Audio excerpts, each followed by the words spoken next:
100여 년 훨씬 전에 이제 우리나라에 복음을 전했던 많은 선교사님 분들이 계십니다. 이제 그 가운데 우리에게 많이 알려진, 아주 잘 알려진 분이 누구시냐면 바로 언더우드 선교사입니다. 언더우드 선교사. 이 언더우드 선교사님은 본래 이 선교의 비전을 어디에다 두는고 하니 원래 꿈꾸던 곳은 코리아가 아니었어요. 원래 언더우드 선교사가 소망을 품었던 곳은 바로 인도였어요.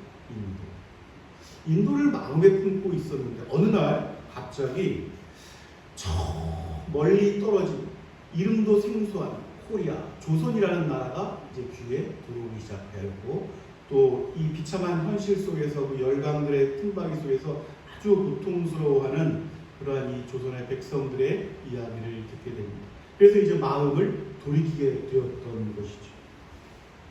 그런데 이제 모든 이 하나님의 일과 또 어떤 일들을 진행할 때는 늘 문제가 따라오기 마련입니다. 이 언더우드 선교사가 이 조선의 비전을 품었을 그때에는 이 열강들에 의해서 이 조성이 굉장히 열악한 어떤 상황 가운데 놓여 있었던 것이죠. 그 당시 이제 미국 선교부에서 조선에 파견할 어떤 선교사들을 위한 선교 비용이 전혀 준비되지 않았던 그러한 상황이었다는 것이죠. 그러한 가운데 또 무슨 일이 겹쳐서 생겼는가 하니 언더우드 선교사를 뉴욕의 한 교회가 청빙하고자 합니다. 그래서 청빙서를 보내옵니다. 언더우드 선교사가 고민을 많이 합니다. 고민을 하다가 청빙 수락서를, 뉴욕의 교회의 청빙 수락서를 이제 우체통에 막 넣으려고 갔던 거죠. 그런데 그때 여러분, 마음 가운데에 하나의 커다란 이 음성이 울리는데 그 내용이 무엇인고 하니 버려진 조선 땅은 어찌할 것이냐 하는 음성이 있습니다. 버려진 조선 땅은 어찌할 것이냐. 이 말씀에 이제 언더우드가 사로잡히게 되고 다시 마음을 돌이켜서 이제 조선의 땅으로 복음을 전하러 떠났다. 그리고 이제 여러분 놀라운 일들이 생긴 거예요. 조선의 복음의 길이 열리기 시작했습니다. 정말 무지하고 목매했던, 정말 한글도 몰라고 많은 것들을 알지 못했던 조선의 백성들이 글을 배우기 시작하고 복음을 받아들이고, 할렐루야. 그때 이 언더우드가 세웠던 학교가 바로 지금 우리가 잘 알고 있는 연세대학교. 지금 이제 복음의 아주 기본적인 정신을 많이 잃어버린 이 안타까운 현실에 있지만, 그럼에도 지금까지도 여전히 이 복음으로 세워진 학교임을 표방하고 있다 하는 것이죠.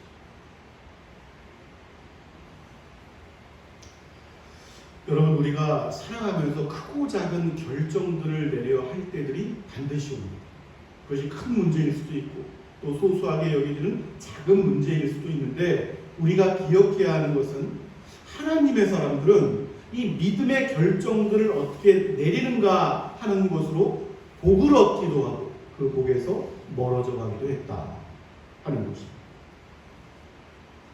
이 일들은 이제 성경에서부터 또 우리 기독교 역사 속에서 많은 부분에서 증거되고 있는 바이기도 하는 것이죠.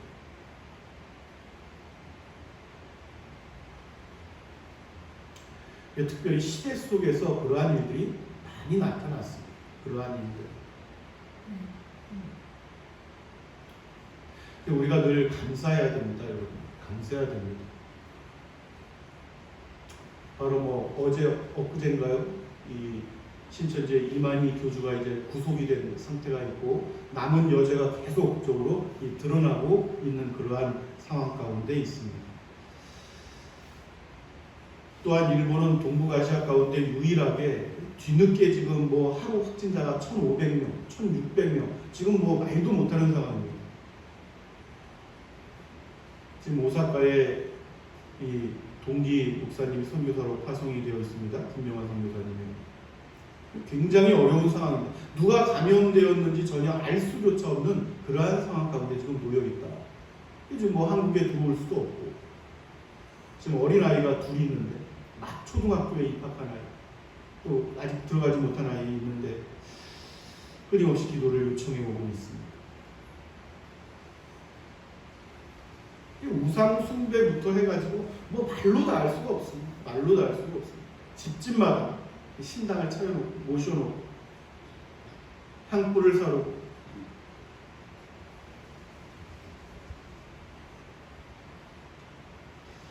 세상은 복과 화에 대해서 이 기본적인 어떤 개념이 없습니다. 복과 화에 대해서. 그러나 이 하나님의 사람들은 이 복, 화 이것이 어디로부터 오는 것인지를 분명하고 명확하게 마음 가운데 담고 살아가야 할 줄로 믿습니다. 세상은 복에 대해서 뭐 이렇쿵 저렇쿵 말이 많죠. 뭐 어떻게 하면 복 받은 줄 알아요? 복 받았다 뭐 얘기를 쉽게 얘기하는데 복이라는 것이 꼭 그런 복만 있는 것이 아니에요. 사람들은 꼭 그냥 뭐 물질적인 눈에 보이는 뭐 이러한 것들도 물론 복입니다. 할렐루야, 물론 복이에요. 그러나 눈에 보이지 않는 영적인 복들도 말로 다 할 수 없는 복들이다. 중요한 것은 물질과 환경에서 오는 어떠한 복들이든 이 보이지 않는 영적인 복들이든 그 복의 근원은 바로 하나님이시다 하는 것입니다. 하나님께서 여호와 하나님께서 그 사랑하는 백성들에게 분명하게 말씀하셨어요. 여러분 신명기 28장 12절 말씀을 보면은 제가 봉독해 올립니다. 여호와께서 너를 위하여 하늘의 아름다운 보고를 여사 네 땅에 때를 따라 비를 내리시고 네 손으로 하는 모든 일에 복을 주시니 내가 많은 민족에게 부어줄지라도 너는 꾸지 아니할 것이요. 아멘. 그러니까 기본적으로 어떠한 것이냐면 이스라엘은 여러분 이스라엘에 속해 있다 하는 것은 무엇이냐면 기본적으로 하늘이 열리고 하늘이 열려서 복이 주어져야지만 복을 받는 것이 이스라엘이다. 하늘이 열려줘야만 합니다. 하늘이 닫혀버리면 어떠한 일들이 기다리고 있냐면은 기근과 재앙과 연병과 많은 것들 재앙입니다. 재앙. 세상은 모르겠어요. 세상의 법과 질서는 여러분 우리가 관여할 바가 아니라고 늘 말씀을 드려요. 늘 여러분에게. 그런데 이스라엘은 말이죠. 하늘이 닫혀버리면 아무리 노력하고 수고해도 그 수고하고 노력한 것들이 다 헛된 것이 되어버리고 만다. 하늘이 닫힙니다. 이스라엘은 그렇단 말이에요. 이스라엘. 그뿐만이 아니라 그 사람뿐만이 아니라 그 사람과 함께하는 동물들, 식물들, 그 조성되어 있는 환경들 다 고통스러워한다. 하늘이 닫힌다. 그 이스라엘이 머무는 곳이 다 고통과 재앙 속이었잖아요. 성경에 보면. 그러니까 이 일을 하나님께서 오늘 솔로몬에게 왕으로서 이제 이스라엘 백성들을 다스릴 텐데 이 솔로몬에게 이 진리를 다시 한번 명확하게 강조를 하십니다. 오늘 우리에게 주신 말씀입니다. 그 말씀을 우리가 다시 한번 그 의미를 생각해서 한번 보세요. 역대하 오늘 7장 13절 오늘 말씀이잖아요. 13절 혹 내가 여기 다시 한번 우리가 공독하겠습니다. 그 의미로 시작. 혹 내가 하늘을 닫고 비를 내리지 아니하거나 혹 메뚜기들에게 토산을 먹게 하거나 혹 전염병이 내 백성 가운데에 유행하게 할 때에 이렇게 말씀하시죠. 그러니까 하나님께서 하늘을 닫으실 때 나타나는 일들에 대해서 하나님이 말씀하시는 거예요. 그 시대 속에서. 세상은 이런 일들이 나타날 때 이방 민족들은 여러분 그때나 지금이나 똑같단 말이에요. 이런 어떤 재앙적인 징조와 환경의 변화들, 갑작스러운 어떤 이런 일들이 생길 때에 이 이방 민족들은 어떤 일들을 했냐면 이런저런 방법들을 했어요. 이방 신들을 찾아다니거나 자기들끼리 뭐 아는 방법들, 조상들이 뭐 얘기해 준 것들 여러 다양한 방법들을 시도해 보았단 말이죠. 이건 이제 이방에 속한 자들이 하는 행동들이고 하나님의 사람 이스라엘은 어찌해야 되는가 하는 거예요. 이스라엘은. 그때 이제 이스라엘이 해야 될 것에 대해서 하나님께서 말씀을 하시는데 이러한 때에 너희가 해야 되는 것은 여호와 하나님 그 낯을 구하고 여호와를 찾으라 하는 것입니다. 그러한 일이 나타나면 더욱더 여호와를 의뢰하고 내 마음속에서 여호와를 앙망하는 그러한 신호로 삼아야 할 것이다 하는 것입니다.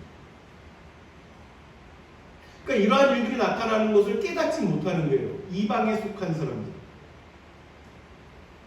일본, 중국, 많은 나라들이 지금 여러 가지 환경과 이런 어떤 갈등과 서로 부딪힘이 일어나고 있지만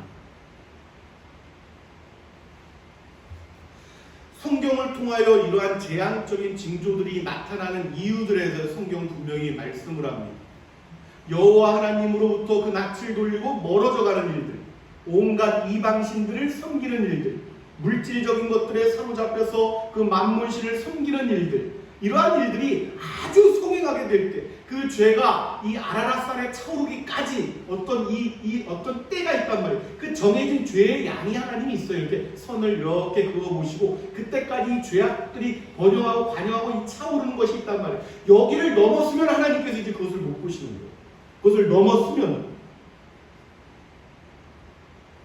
그러한 일들이 있었을 때마다 이 역사 속에는 늘 징벌적인 재앙들이 나타났다.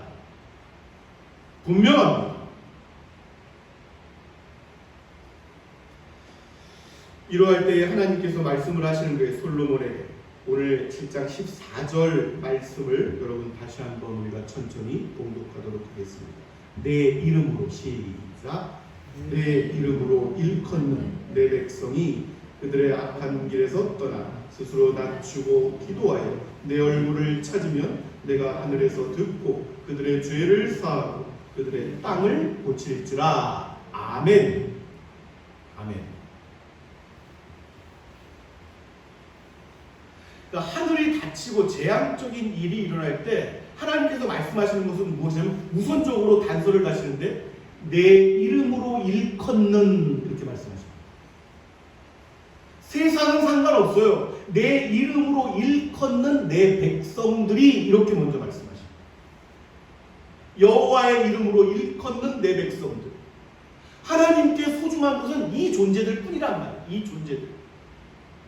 그러니까 이런 징벌적 재앙들이 막 일어나고 할 때에 여러분 세상이 기대할 수 있는 것이 아니란 말이죠. 그 땅을 고치고 회복시키시고 이렇게 하는 것들은 하나님께서 말씀하시는 것은 내 이름으로 일컫는 내 백성들이 어찌할 것인가 하는 거죠. 하나님의 사람들에게 달려있다 하는 거예요. 다른 말로 하면. 우리가 이 기억을 해보세요, 여러분. 늘 어떠한 일들이 시대마다 다르게 찾을 필요가 없고 어떠한 일들이 일어나는 것은 반복적이었다. 늘 역사 속에서 가장 하나님께서 보시기가 아주 이 정말 볼 수조차 없었던 땅을 대표하는 것이 어디였냐면 소돔과 고모라였어요. 소돔과 고모라. 이 소돔과 고모라를 하나님께서 징벌적 재앙으로 치시기로 결정을 하신 다음에 이것을 가로막고 나타난 사람이 바로 누구였냐면 아브라함이었어요. 아브라함.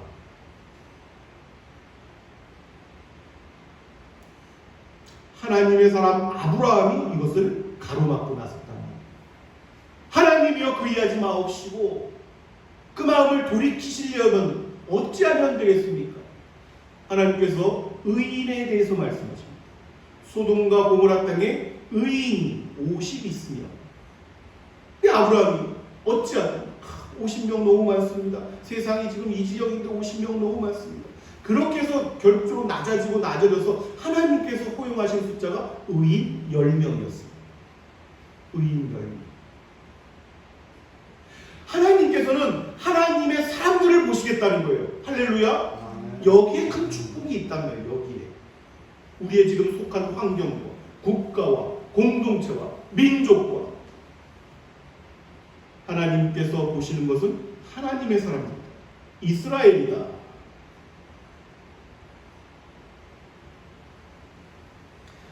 하나님께서 오늘 이렇게 말씀하십니다. 내 이름으로 일컫는 내 백성이 그들의 악한 길에서 떠나 스스로 낮추고 기도하여 내 얼굴을 찾으며 이렇게 말씀합니다. 그러니까 성경에서 이 드러나는 많은 일들 가운데 어떤 징벌적인 일들이 나타났을 때 하나님께서 이 하늘을 닫히고 복이 닫히고 이제 이러한 일들이 나타났을 때 일어난 일들이 첫 번째 나타난 현상이 무엇이었냐면 바로 사람의 교만입니다. 인간들의 교만함입니다. 하늘로부터 바벨탑을 쌓아 올라가는 그 시절부터 하나님께서 못 보시는 것은 교만이에요. 교만. 스스로를 높이는 옛 뱀이 그랬거든요. 스스로를 높여 묵별 위에 내가 높아지리라. 그 교만으로 인해서 우주의 모든 질서가 파괴되고 저주를 받았던 것 아니겠습니까?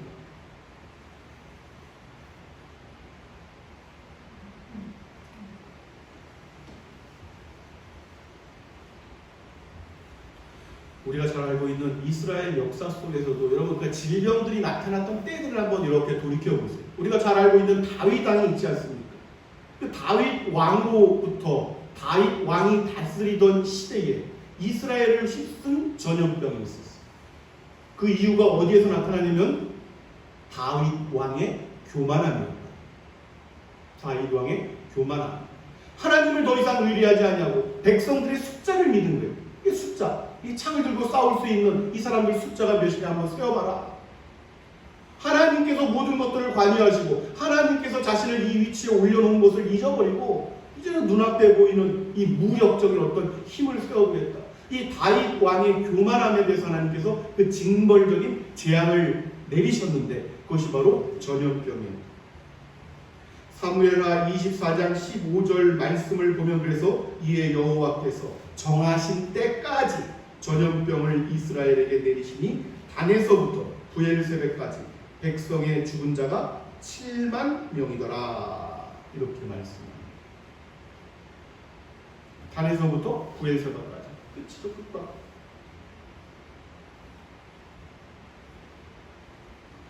사랑하는 여러분, 내가 걸어가는 환경 가운데 세상에서 교만함을 보게 될 때에 내가 그 교만에 휩싸이지 않을까 주의하시기 바랍니다.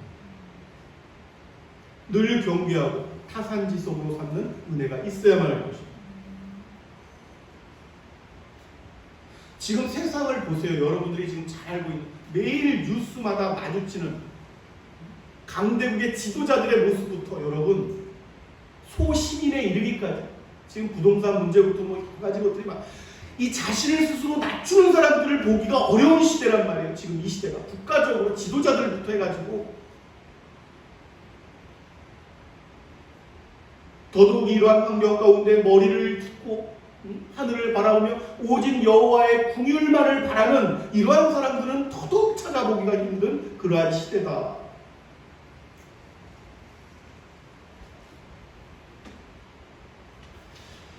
다시 한번 사랑하는 여러분 강조합니다만 하늘을 닫고 하늘이 열리는 일은 여러분 세상에서 기대할 것이 아니라 오직 하나님의 사람들에게 달려있습니다.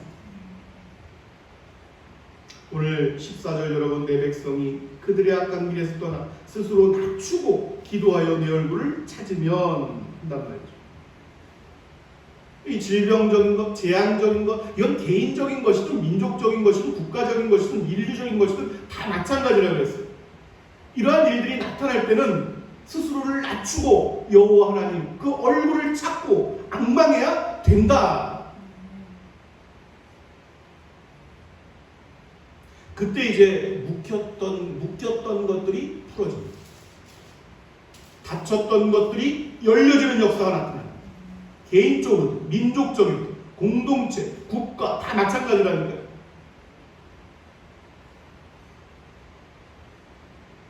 이 묶이고 풀리고 닫히고 열리는 것들에 대해서 그래서 이 우리 주님께서 예수 그리스도 우리 주님께서 이 땅에 오셨을 때 그 일을 그래서 잊지 않도록 다시 강조하셨던 거예요.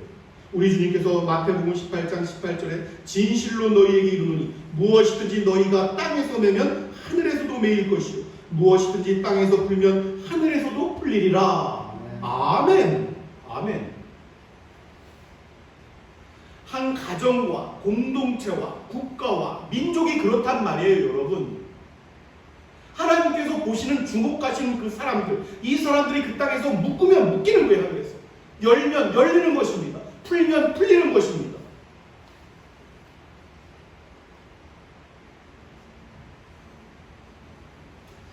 사랑하는 여러분, 우리가 다시 한번 그 은총받은 거룩한 이스라엘 회중 가운데 한 사람들임을 기억합시다. 그러니까 나 하나쯤 할 것이 아니에요, 여러분. 나 하나쯤 할 것이 아닙니다. 먼저는 내가 속한 공동체를 위해서, 내가 속한 가정을 위해서, 또 내가 속한 어떤 사회적인 환경을 위해서, 국가를 위해서, 민족을 위해서, 이 절망적인 어떤 환경 속에서 이 질병, 또 바이러스 속히 물러갈 수 있도록 스스로 낮추고 기도하며 여호와의 얼굴을 찾으시는 은혜가 우리에게 함께 하시기를 우리 주 예수 그리스도의 이름으로 축원합니다.